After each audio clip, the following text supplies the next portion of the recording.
بسم اللہ الرحمن الرحیم۔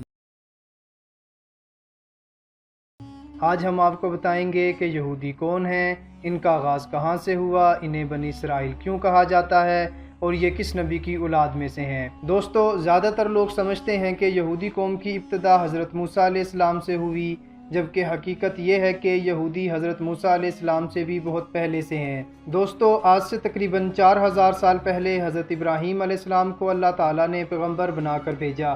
حضرت ابراہیم علیہ السلام کے 2 بیٹے تھے، حضرت اسماعیل علیہ السلام اور حضرت اسحاق علیہ السلام۔ حضرت اسحاق علیہ السلام کے بھی 2 بیٹے، ایک کا نام عیسو اور دوسرے کا نام یعقوب تھا۔ حضرت یعقوب علیہ السلام کو اللہ تعالیٰ نے پیغمبر بنا کر کنعان یعنی موجودہ فلسطین کی طرف مبعوث فرمایا۔ حضرت یعقوب علیہ السلام کو اللہ تعالیٰ نے 12 بیٹے عطا کیے۔ حضرت یعقوب علیہ السلام کا لقب اسرائیل تھا اور اسی وجہ سے حضرت یعقوب علیہ السلام کی اولاد کو بنی اسرائیل کہا جاتا ہے۔ اس طرح حضرت یعقوب علیہ السلام کی اولاد اور پھر ان کی اولاد میں سے جو اولاد ہے، ان سب کو بنی اسرائیل کہا جاتا ہے۔ حضرت یعقوب علیہ السلام کے 12 بیٹوں میں سے جو سب سے 2 چھوٹے بیٹے تھے، ان میں سے ایک کا نام بنیامین اور دوسرے کا نام یوسف تھا۔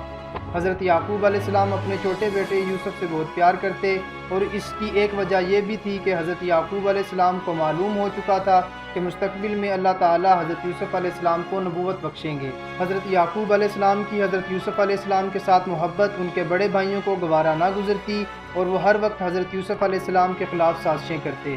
حضرت یوسف علیہ السلام کے ایک بڑے بھائی کا نام یہودا تھا اور یہ حضرت یوسف علیہ السلام سے شدید نفرت کرتا، اور ایک دن اس نے اپنے باقی سب بھائیوں کو حضرت یوسف علیہ السلام کے خلاف ابھارا اور اس چھوٹے سے بچے یوسف کو اپنے باقی بھائیوں کے ساتھ مل کر ایک کنویں میں پھینک آیا۔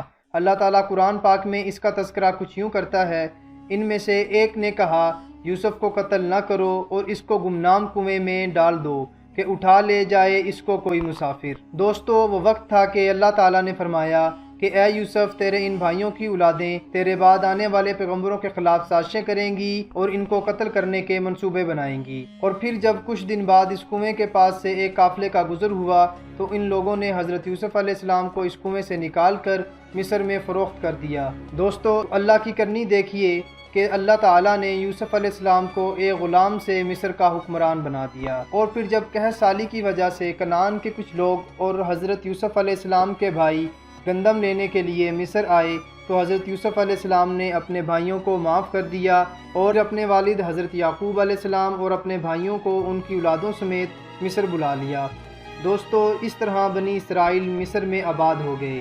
حضرت یوسف علیہ السلام کی وفات کے بہت عرصہ بعد ان پر فرعون قابض ہو گیا، ان پر ظلم کرنے لگا، تو فرعون کے ظلم سے نجات دلانے کے لیے اللہ تعالیٰ نے بنی اسرائیل میں سے ہی موسیٰ علیہ السلام کو پیغمبر بنا کر بھیجا۔ حضرت موسیٰ علیہ السلام بنی اسرائیل کو فرعون کے ظلم سے نجات دلانے کے لیے بنی اسرائیل کو مصر سے نکال کر وادی سینا میں لے آئے۔ جب بنی اسرائیل کو فرعون کے ظلم سے نجات مل گئی تو یہ قوم اللہ تعالیٰ اور اس کے پیغمبر موسیٰ کی انکاری ہو گئی اور ان کی لائی ہوئی شریعت سے بھی انکار کر دیا۔ بنی اسرائیل ایک بہت ناشکری قوم تھی۔